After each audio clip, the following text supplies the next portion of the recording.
So welcome to 13 Minutes, the podcast.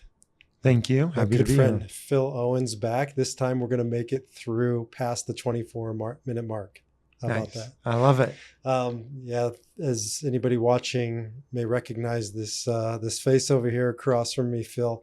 We started out a podcast and somehow it just, I don't know, the universe has this way of doing its thing and it cut us off halfway. And I thought, you know what?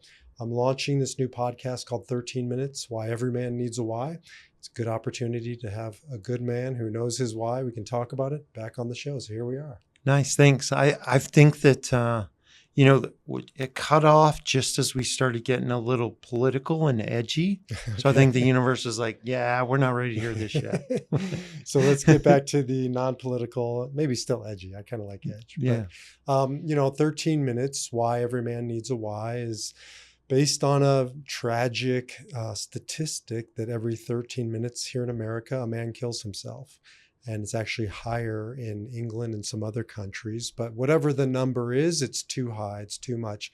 And it speaks to many men's desperation out there in the world. And my teacher, Viktor Frankl, talks about if you have your why, you can endure anyhow.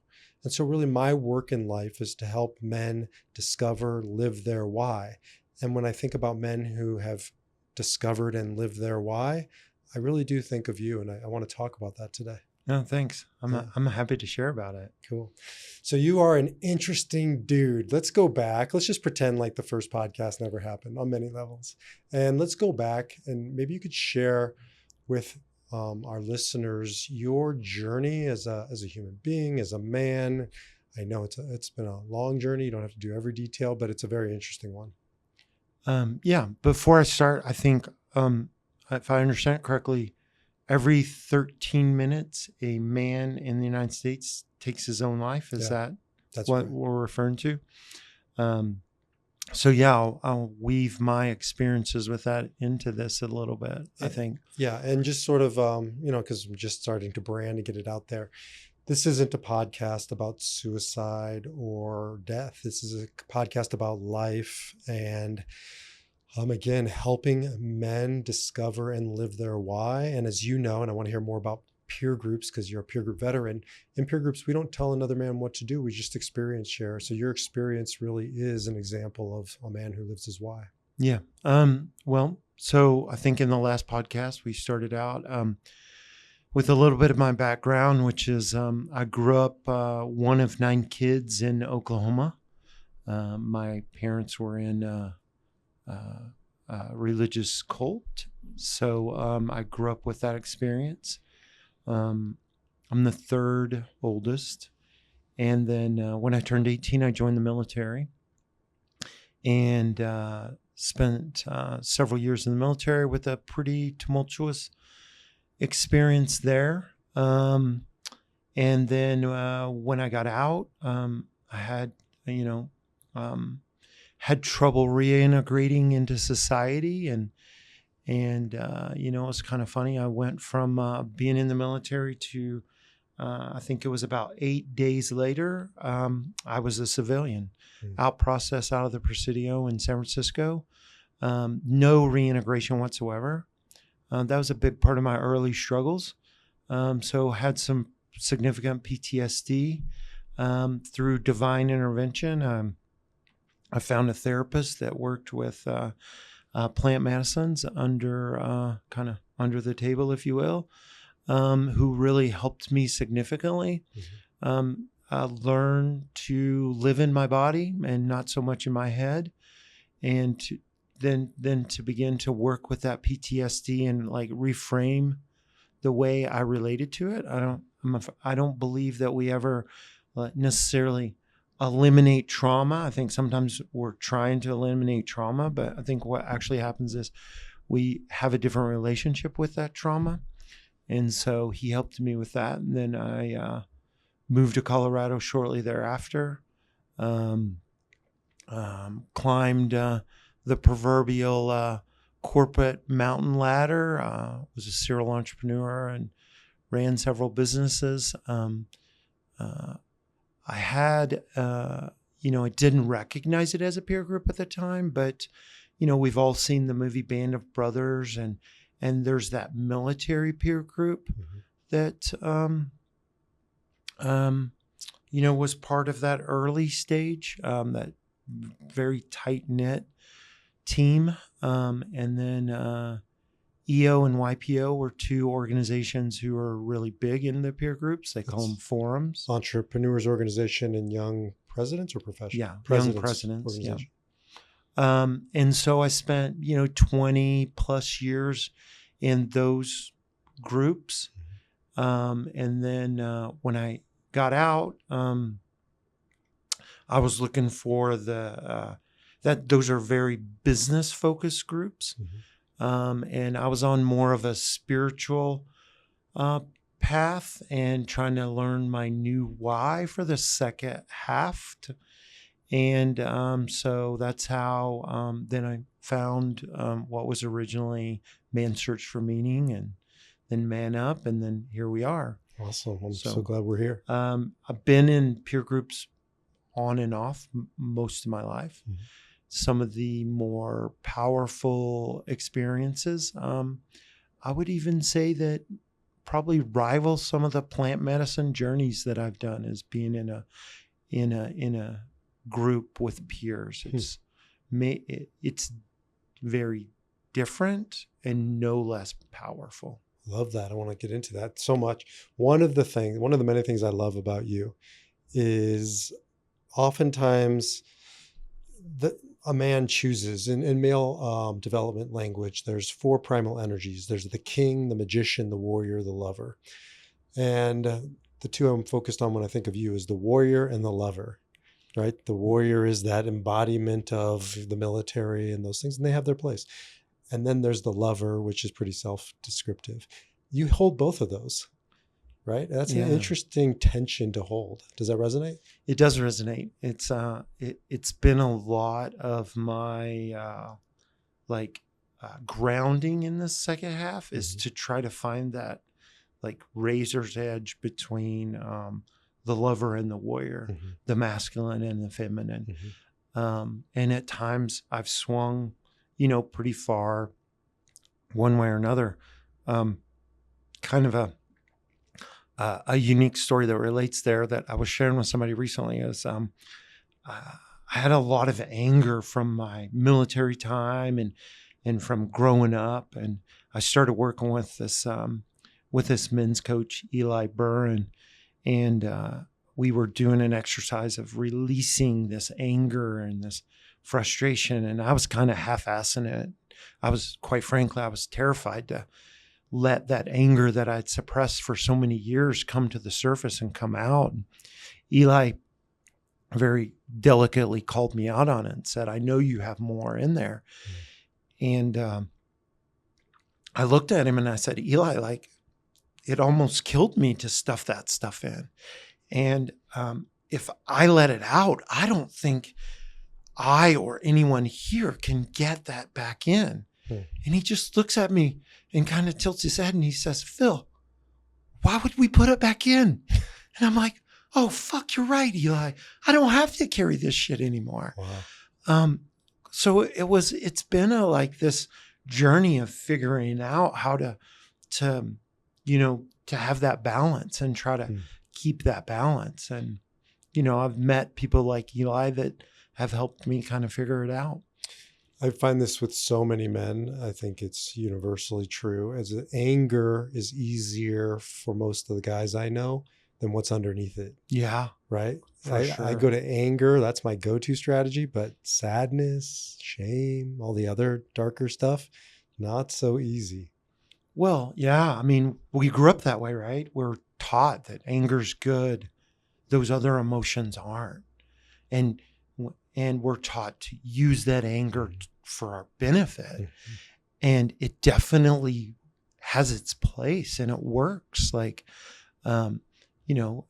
you're in the military, for example, that anger and that aggression is very powerful, but it's not quite so powerful in the civilian world. Or it's powerful in a negative way. So, yeah, I mean, I think that's a lot of life is to learn which tools to use and when to use them. Right. And sometimes, I can pull that anger off of the shelf if I need it, and use it. But I find that rarely do I need it in this second phase of life. And I talk a lot with people I work with oftentimes about, look, in Western society, we grow up and everything is a competition from the time we're born. Mm-hmm. We're competing for our parents' attention and affection. We're competing to get the best grades. We're competing to be on the starting team of the football team or the basketball team. We compete for the girl. We compete for the job. We compete for everything. And, that creates this lack and this competition. And with competition comes like some of that anger. Like you need to get angry. Like that's your thing, right? So, yeah. And you've had a lot of interesting teachers and experiences that I've gathered have helped you learn how to integrate that anger. I imagine you didn't get much of that growing up in Oklahoma. I'm going to go off and, Not and at to make a all. guess, I grew up in Nebraska next door. So, whether you're a Husker or you're a Sooner, it's essentially the same environment. That wasn't a part of my training, was how to integrate anger. Is that fair to say? Yeah, no, none whatsoever. Like I have this therapist that I've worked with for, close to 20 years, Randy Waldman.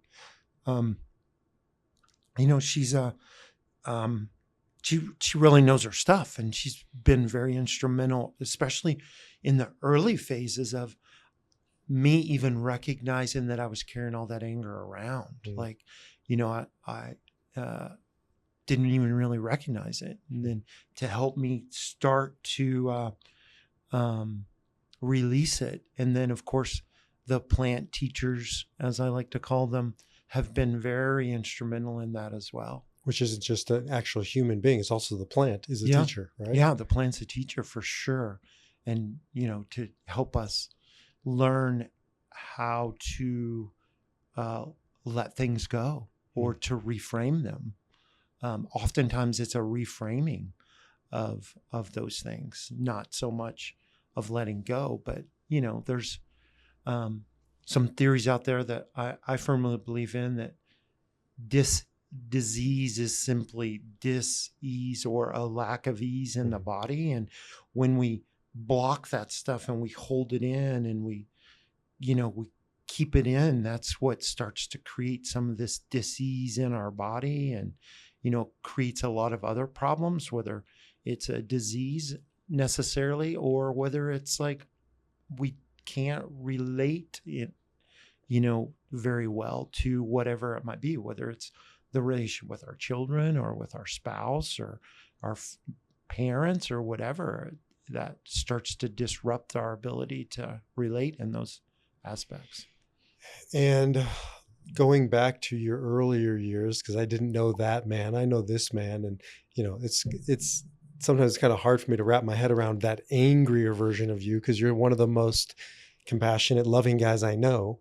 But back in the day, I imagine you had a lot of ways where you kept that anger down, kept it numbed, kept it in. That was because I think it's important for other men to hear, right? That you and I both have that experience of like trying to keep it in, and then the thought of letting it out is terrifying.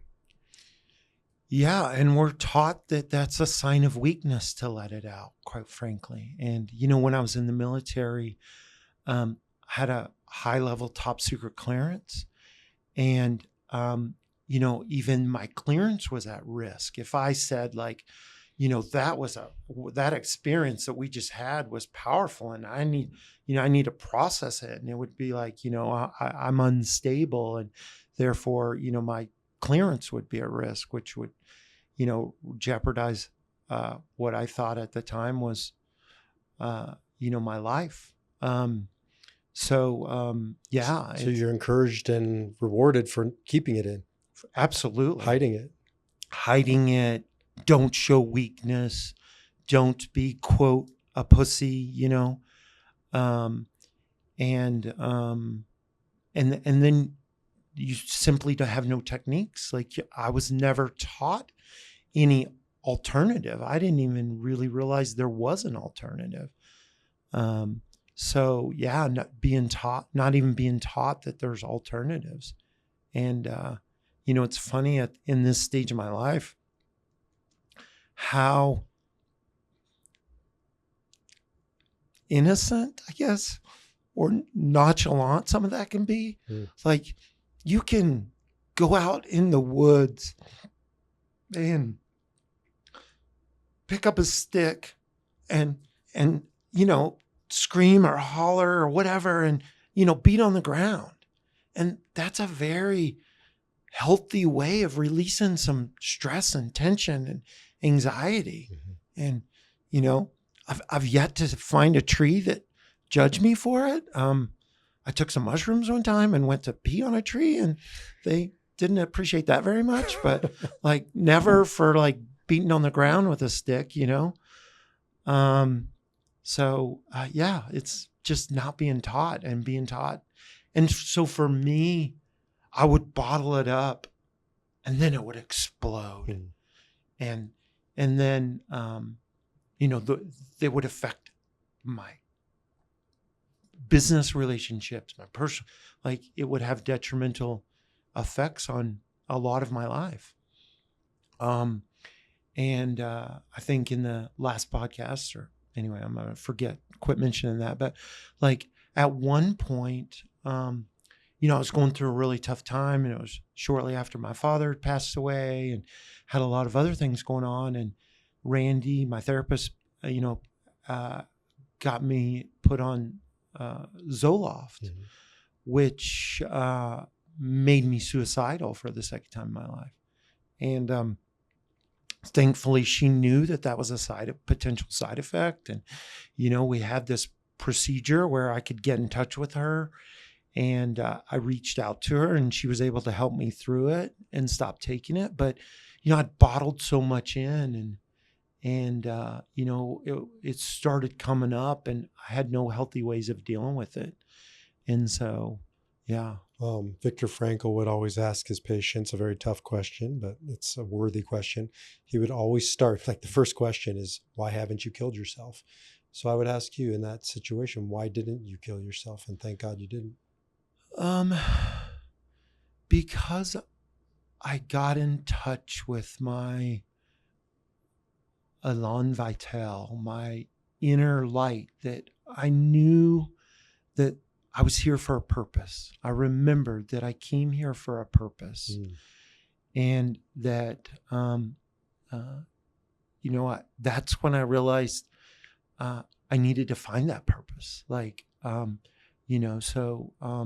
I set out.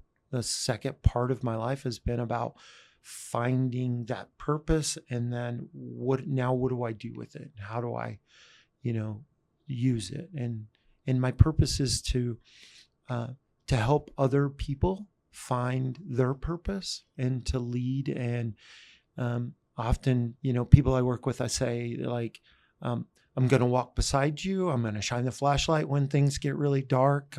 I'm going to help you, see the paths and the different paths to take, and make some suggestions. But, that's it. You're on your own journey and your own path. And my goal is to help you find it and to shine the light when it gets dark.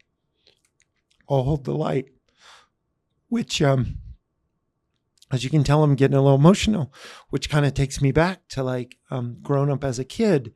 I would help my dad work on the truck or the equipment. And, my role was to hold the light. And, so, I'd hold the light. And of course, I'm 9, 10 years old, and I don't really know what I'm doing. And I would hold the light and hand him the wrenches. Like he'd, tell me which one he wanted. And of course, I'm trying to figure out what's a 9/16. And I'd hand him the wrong one. And, we learn how we want to be by learning how we don't want to be sometimes.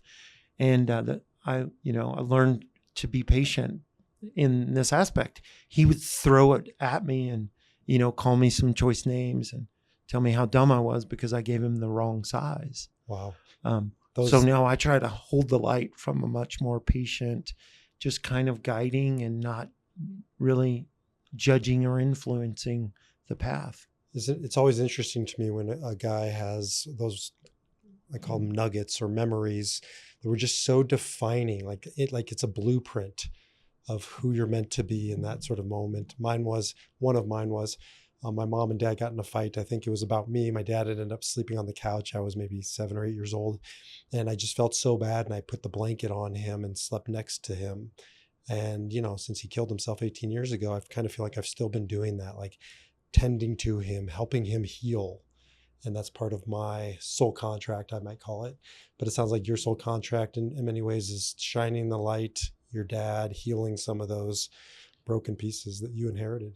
Yeah, there's the theory of ancestral trauma, and I'm a full believer in that. Mm-hmm. By healing that within me, I heal it in him and heal it in my grandsons, who I have 2 grandsons now. So, to show up differently for them as well, I think is healing for them as well. Yeah, I lost my train of thought. I had something I was going to mention there, but. So good. So shining the light really is a metaphor for who Phil is in the afternoon of life, the second half of life. I've gotten to experience it firsthand, both being in a peer group with you, but also having the good fortune of being in a peer group retreat.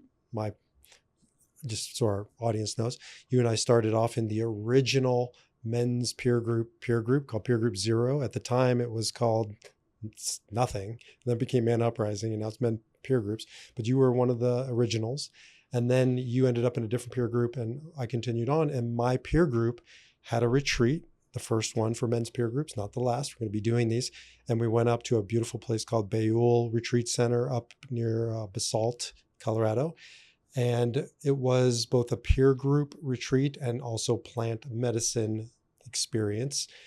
It was my first, I would say, real plant medicine experience. I mean, we all have those ridiculous college variations of it. When I ate these greasy looking mushrooms that I think were grown on cow shit or something at a Lollapalooza concert, that was very different than this. But actually it's relevant because I think myself and a couple other guys in the group had never done plant medicine.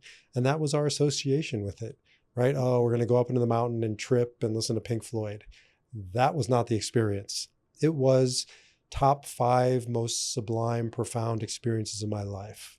So maybe we can unpack that a little bit more, both as it relates to, men in general, but also your work as a light shiner in people's lives.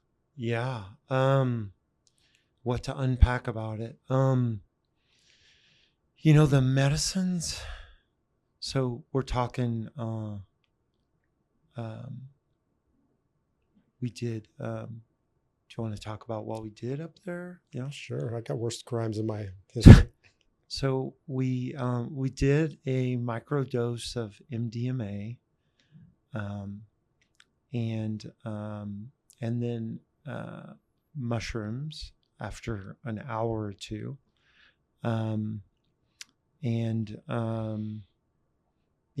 it was and 5. Oh, and then later that night, a couple of people chose the option to do some 5-MeO DMT, and each one of those medicines has a different purpose. And totally. First of all, I think I'll back up a little bit and say, even growing up, I mentioned that I grew up in a religious cult, and like my thought on psychedelic medicines or psychedelics were that they fry your brain and make you crazy. I wouldn't say that's just a cult thing. That was also like the Reagan era, right? Yeah, and that's a big fear that people have. And with some abuse, I'm sure that can be the case. But anyway, so to go back, we did an MDMA to kind of drop in and get out of our head and into our body, and to open up the heart and start to like feel things in the body. And then a couple of grams of mushrooms, and and then each person had, their own journey. I remember one specific piece where that one of the caretaker's dog came running up, and I think he came over to you first, B, and I was like, oh no, how do I stop this? Like, I don't want this. And then I was like, you know what? It's meant to be. Let it happen. And he was licking, he went from man to man to man to say hello and engage with them. And I think everyone made a comment of how timely and meaningful that visit from that four-legged creature was for them. Yeah. So And my youngest wanted a dog, and he had sent me a picture that morning of the dog he wanted.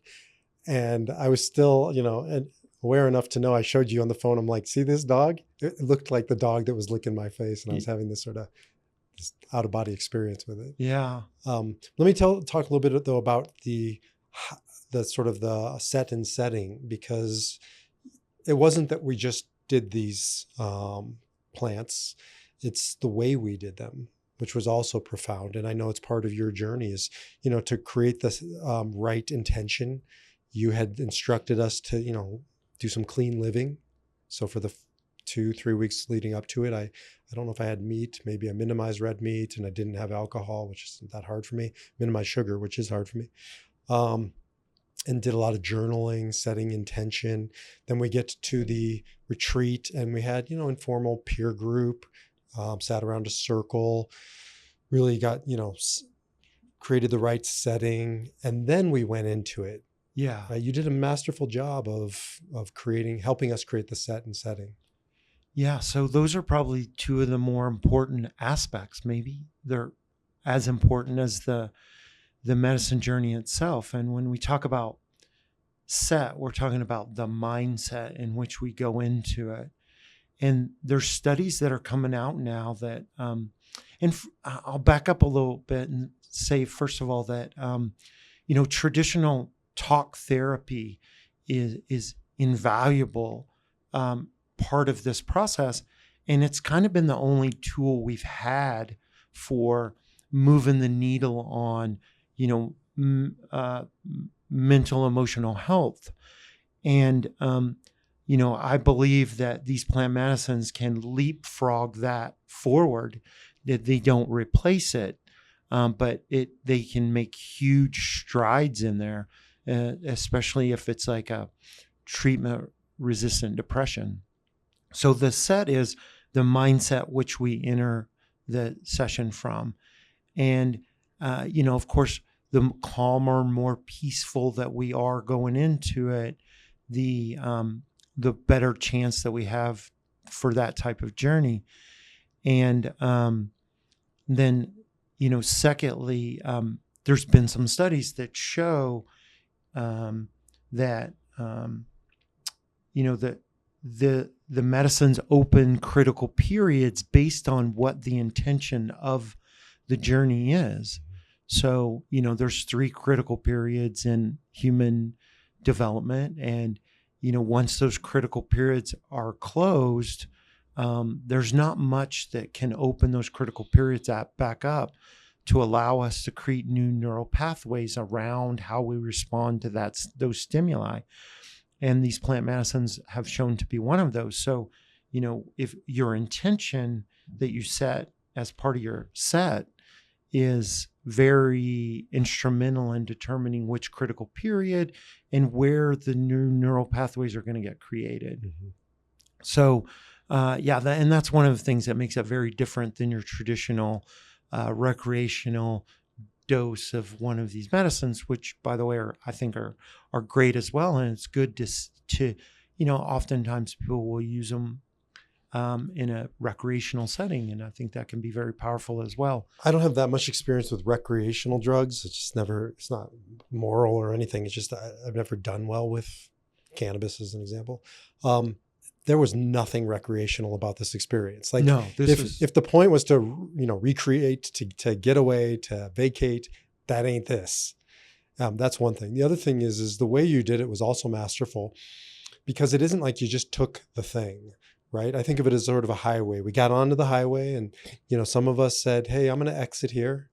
And some of us said, I want to go further down the highway. So they took maybe another round of MDMA or whatever, or psilocybin. And by the way, psilocybin wasn't like eating gross shit out of a bag that like my Lollapalooza days.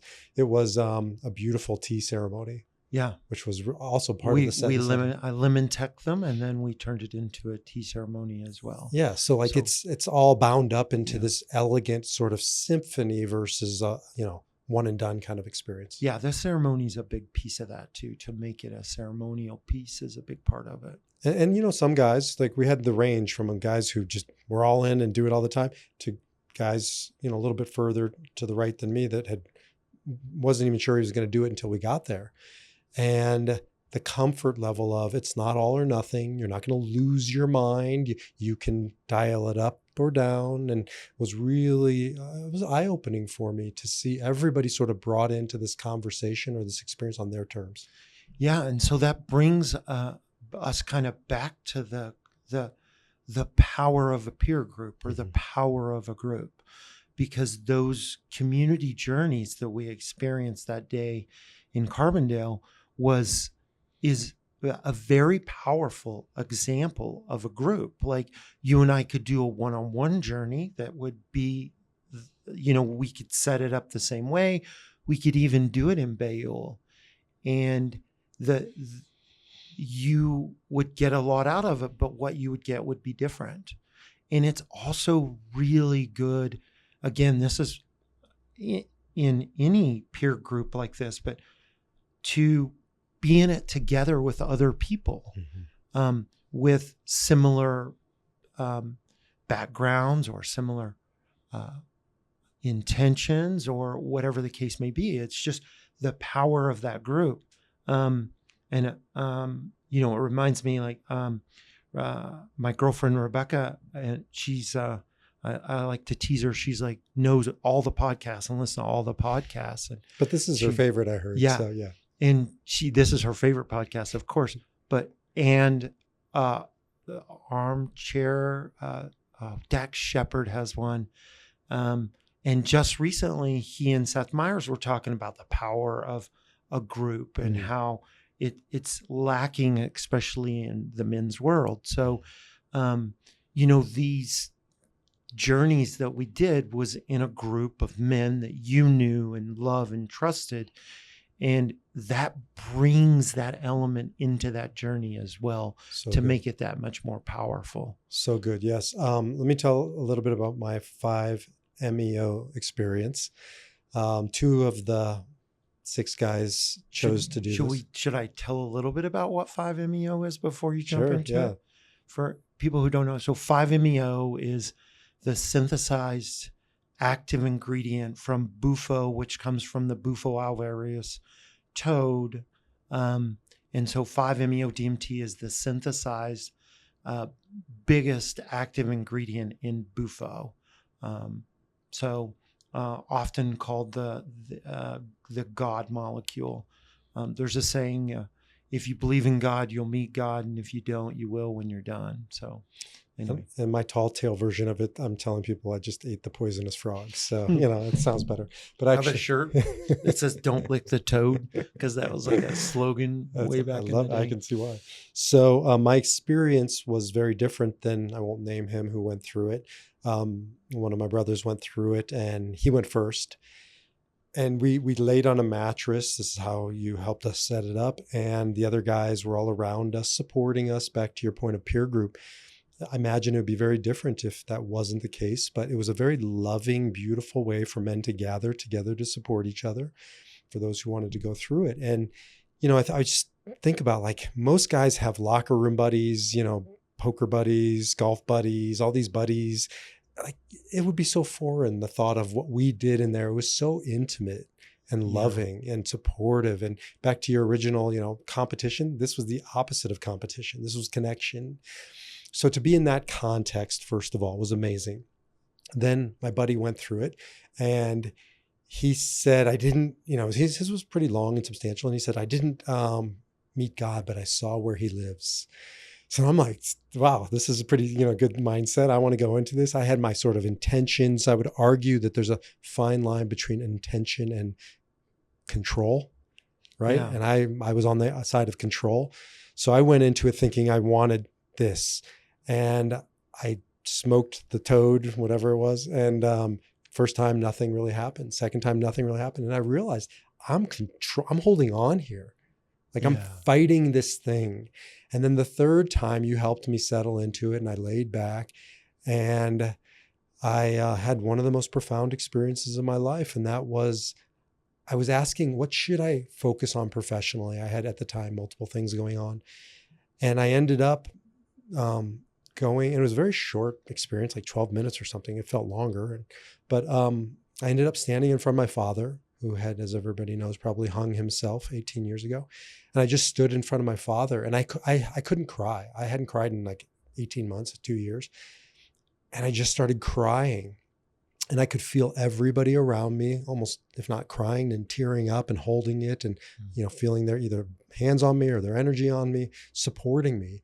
And I just let myself go and it took me where I needed to go. And what I heard from that was, Baruch, your why is to help other men discover and live their why so you can take me down off this rope.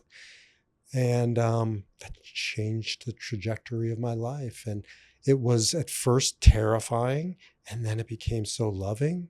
And I came out the other side, and people said, my guy said, "Did you see where God lives?" Like, the other guy said, "I didn't even make it out of the fucking house. Like, I barely kicked down the door." But as I said, or maybe you said to me, I didn't get what I wanted. I got what I needed. Yeah. And that was a profound journey for me. Yeah. And sometimes even that letting go can be what we need, right? Because we try to control so much, and it's our default mode network. Like that's our ego and our default mode network.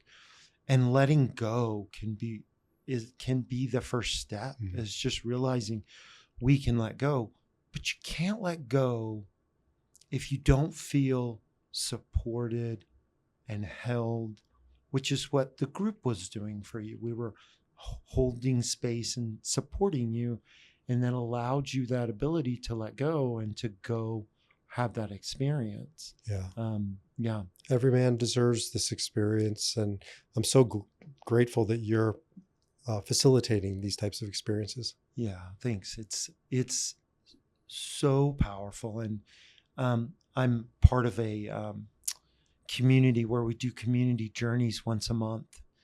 And I hold space and I'm the fire keeper.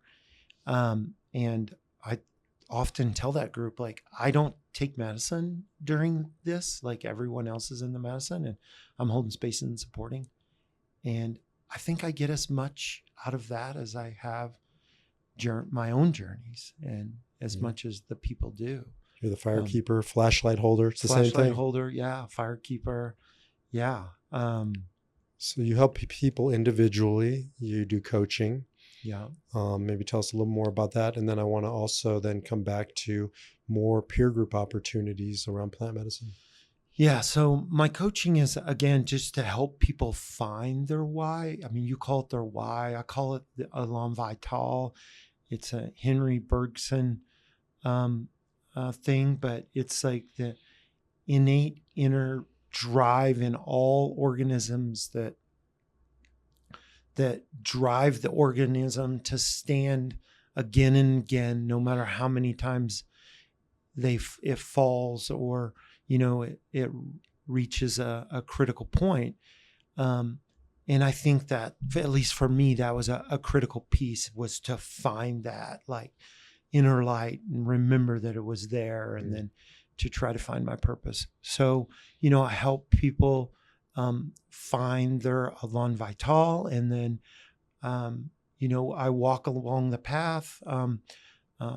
Some of it is medicine journey based, and some of it is just reading books, talking, being in a group, things like that. And then, I facilitate journeys as well, like I did for your forum. So when a group wants to do a plant medicine journey, they'll call me in and I will bring the medicine and serve the medicine.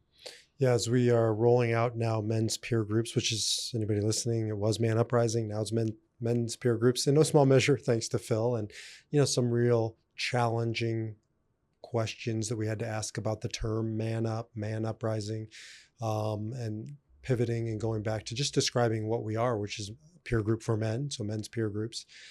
Seeing retreats as essential and plant medicine as beneficial.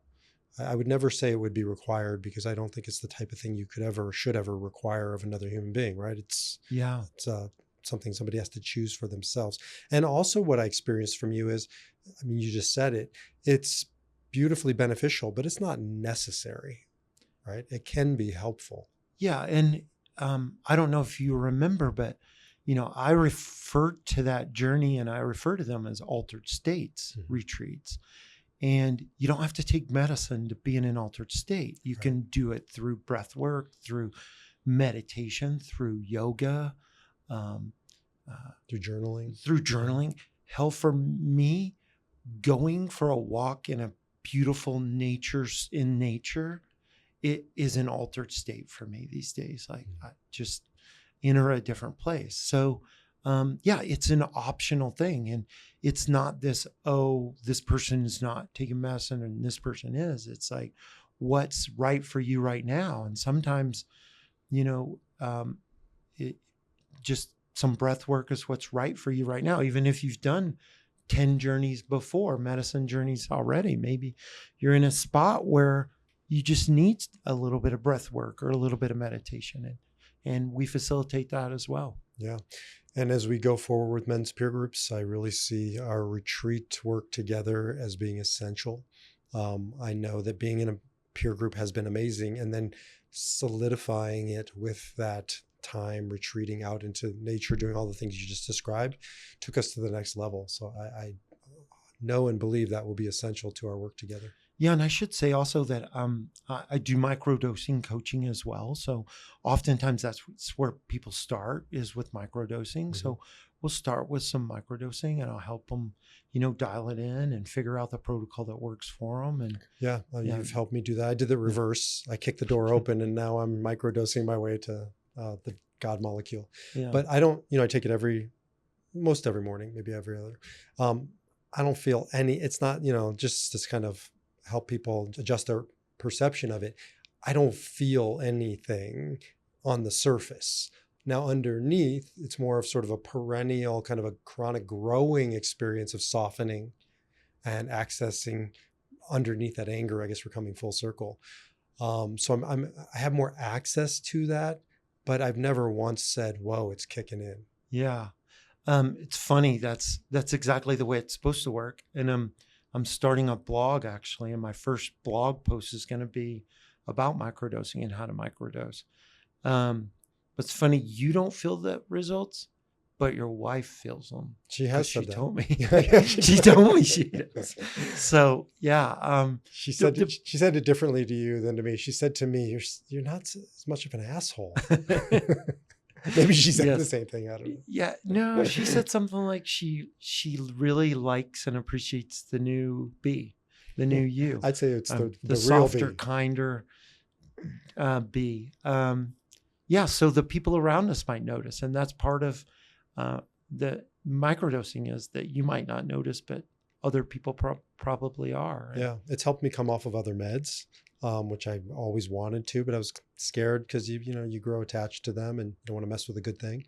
But I've grown more and more confident in the microdosing experience, and this has been maybe 3-4 months now. I've never had more access to a range of emotions than I do now, which was a breakthrough for me. Yeah, and I think I'd be remiss by not mentioning that. I recently had somebody with Parkinson's who had tried everything and they weren't getting any results. Western medicine for 3 or 4 years. It's an early onset. He's a young guy, and they had heard about mushrooms, and their friend's a friend, and they're like, can we try it? And it's about 8 months now. His tremors are gone. It's changed his life, and it's not even something that I've sought out to do, or even, I'm working with them a little bit, but it's like these there's a lot of benefits to it. There is. Um, And, maybe ending with, I won't say disclaimer because I don't believe in disclaimers, but, in men's groups, we do not tell each other what to do. We just experience, share. And that's really, to me, what this is. I can't know another man, another human being's path to walk, whether it involves Western meds or Eastern meds or what this practice or that practice. So, for the people listening to us, it's just important, I think, that they hear that there is not a why, there's your why, right? And we're just here to help explore different ways to find your why. yeah, and I would say that twice in my life I've been close to being one of those 13 minutes statistics, and the why and the community, the group, are two of the more powerful things that's really helped me through that. So Well, yeah, and we talk a lot about men's groups, but we're also talking about doing groups in general. Like, we want to do all kinds of groups because 100%. And coming full circle, 13 minutes is 13 minutes for a reason. 80% of suicides are men. And so helping everybody, starting with the men at the center of our lives, and women listen to this, and because they have husbands or brothers or fathers or sons or friends. And so starting at the center and then concentric circles moving out and impacting the yeah, world 100%. we have a loneliness crisis, I've heard it called here. And yeah, that's a great place to start. And we've set out to heal the crisis. Yes. So Yeah. get rid of bring back the ease and get rid of the dis and dis-ease. Yes. So Yes. thank you, brother. I appreciate you. you always. Yeah. To be Thanks. continued. Thanks.